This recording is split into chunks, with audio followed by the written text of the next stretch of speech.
জামাত যদি কখনো ক্ষমতায় আসে তাহলে এই দেশে আওয়ামী লীগের চেয়ে ভয়াবহ একটি ফ্যাসিজমের সৃষ্টি হবে। চলমান প্রক্রিয়াকে নস্যাৎ করার জন্য বারবার ফ্যাসিস্টদের সঙ্গ দেয়। তারা পিআর পদ্ধতি চায়। ইতিমধ্যেই 300 আসনে তাদের ক্যান্ডিডেট ডিক্লারেশন করে প্রত্যেক আসনে তাদের ছবি সম্মিলিত পোস্টার দিয়ে দিচ্ছে। অতএব সাবধান বাংলার মানুষ, জামাত যদি কখনো ক্ষমতায় আসে তাহলে এই দেশে আওয়ামী লীগের চেয়ে ভয়াবহ একটি ফ্যাসিজমের সৃষ্টি হবে।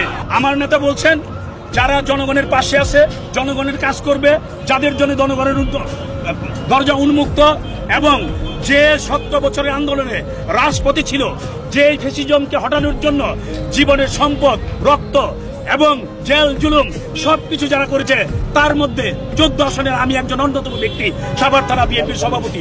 অতএব দমের প্রতি আমার আস্থা আছে, আমার মহান নেতার প্রতি আমার আস্থা আছে।